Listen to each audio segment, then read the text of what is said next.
Ya, drama pertarungan Lanyala Mataliti versus Kejaksaan Tinggi Jawa Timur belum juga usai. 3 kali sidang pra-peradilan membatalkan status tersangka sang ketua PSSI. Tapi Kejaksaan Tinggi Jawa Timur tidak patah arang. Kejaksaan Tinggi kembali mengeluarkan surat perintah penyidikan baru yang keempat dan status Lanyala kembali menjadi tersangka. Lantas, sampai kapan kasus hukum ini akan berakhir? Berikut liputan koresponden kami, Gita Gowinda. Kisru hukum Kejaksaan Tinggi Jawa Timur versus Lanyala Mataliti terus bergulir. Pekan lalu, Pengadilan Negeri Surabaya kembali memenangkan gugatan pra-peradilan yang dilayangkan putra Lanyala. Dan Senin 30 Mei, Kejati Jatim kembali mengeluarkan surat perintah penyidikan untuk Lanyala. Sebelum sprindik khusus ini diterbitkan, Kejati Jatim sempat memeriksa 8 orang saksi, 2 saksi ahli, dan 2 alat bukti. Kami sudah mengeluarkan sprindik yang baru kemarin, yang keempat kali, ya. Entah untuk sampai berapa kali, dan mudah-mudahan sprindik ini nggak sampai yang ke 1000 kali, ya.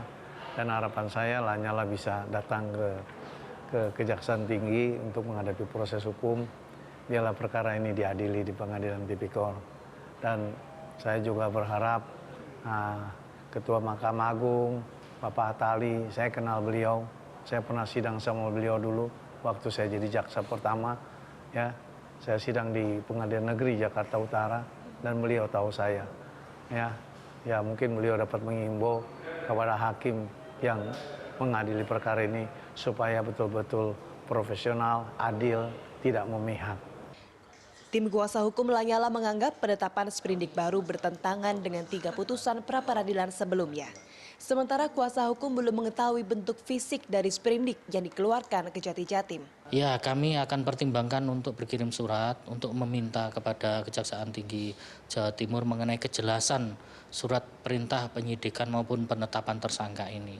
Kalau itu sudah dikeluarkan nomor berapa, tanggal berapa, begitu juga surat penetapan tersangkanya. Karena ini penting bagi keluarga.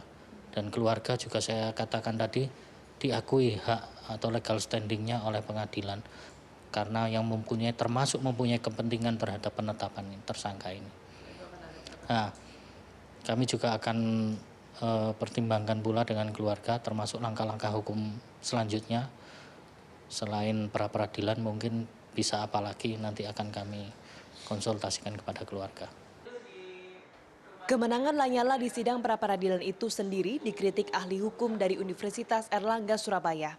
Ia menyebut kasus ini sebagai bukti bahwa hukum Indonesia tumpul ke atas. Ada yang salah dalam pra-peradilan karena penetapan tersangka bukanlah objek pra-peradilan. Ketika selesai, ya lo selesaikan di Pengadilan Tipikor dan Pengadilan Negeri harus berani menolak gugatan pra-peradilan selanjutnya karena itu bukan objek. Penetapan tersangka bukan objek. Yang jadi objek adalah pasal 1 angka 10 jungto pasal 77, 78, 79. Ada di situ. Hakimnya suruh buka lagi KUHP, ini masa sih? Harus saya minta untuk dibuka KUHP lagi. Kasus ini sendiri berawal saat Kadin Jawa Timur yang dipimpin Lanyala dari pemerintah Provinsi Jawa Timur 48 miliar rupiah pada tahun 2011-2014. Tahun 2012, Lanyala menggunakan dana tersebut untuk membeli saham Bank Jatim senilai 5,3 miliar rupiah. 3 kali Kejati Jatim menetapkan Lanyala dan 3 kali pula status itu dibatalkan sidang pra-peradilan. Penetapan tersangka terakhir ini adalah yang keempat kalinya.